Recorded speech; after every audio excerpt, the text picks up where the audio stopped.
Everyone, I am सैरिश और आज हम पढ़ रहे हैं बायो का टॉपिक न्यूक्लिक एसिड। बातें तो बहुत सुनी हमने न्यूक्लियस के बारे में कि न्यूक्लियस ये काम करता है, जेनेटिक इनहेरिटेंस में काम आता है। अगर आपकी आंखें आपकी दादी माँ जैसे हैं, आपके बाल आपकी दादी माँ जैसे हैं, आपकी नाक आपकी माँ गई है, तो फिर वो सारी की सारी प्रॉपर्टीज डिटरमिन करता है हमारे पास न्यूक्लियस। तो न्यूक्लियस के अंदर जो एक एसिड है उसको हम कहते हैं न्यूक्लिक एसिड।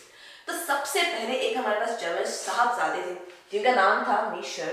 उन्होंने क्या किया, उन्होंने उस न्यूक्लिक एसिड को सेपरेट किया और उसके बाद पता चला अच्छा इसकी एसिडिक कंडीशन है, न्यूक्लियस से निकला है, इसलिए इसको न्यूक्लिक एसिड कहा गया। अब न्यूक्लिक एसिड में दो तरह की हमने प्रॉपर्टीज देखी, एक था टाइप हमारे पास डीएनए और दूसरी टाइप थी हमारे पास आरएनए। डीएनए क्या होता है? डीएनए आपके पास है डीऑक्सीराइबोन्यूक्लिक एसिड, आरएनए है राइबोन्यूक्लिक एसिड। अब इनके हमने तो पढ़ने बायोमोलिक्यूल, तो हमने पढ़नी है इनके बायो में अच्छा मॉलिक्यूल है कौन सा। भाई इसका मॉलिक्यूल जब हमने ऐसे कुछ तोड़ा तो हमें पता चला इसमें तीन चीजें हैं। पहली चीज है कार्बन, ठीक है, कार्बन रिंग, 5 कार्बन रिंग जो कि अमूमन राइबोस होता है, डीऑक्सीराइबोस या राइबोस। दूसरी है नाइट्रोजीनियस कंटेनिंग बेस जिसको ब्लू में मैंने ड्रॉ किया है, और थर्ड आपके पास फॉस्फोरिक एसिड जो कि यहाँ पे। अब जो 5 कार्बन रिंग है वो तो इजीली कंफर्म हो गया, चलो जी सिंपल है। जो नाइट्रोजीनियस बेसिस है ना, ये हमारे पास डिफरेंट टाइप्स के हैं। इसके दो टाइप्स हैं, एक हमारे पास होते हैं डबल रिंग और एक होते हैं सिंगल रिंग। ये जो ड्रॉ किया है मैंने ये डबल रिंग है। डबल रिंग को हम कहते हैं प्यूरिन्स और सिंगल रिंग को हम कहते हैं पाइरिमिडीन्स। क्लियर?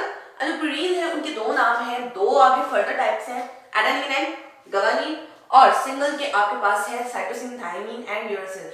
और डिफरेंस ये है कि जो डीएनए है उसमें होता है थायमिन और जो यूरेसिल है वो आरएनए में थायमिन की जगह होता है।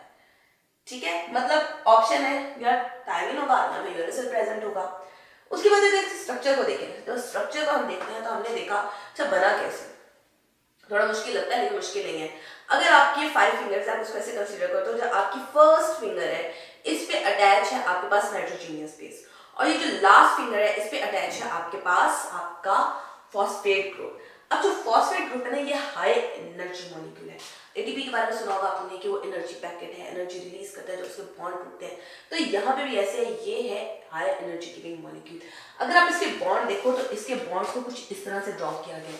इसका मतलब है कि they are very high energetic.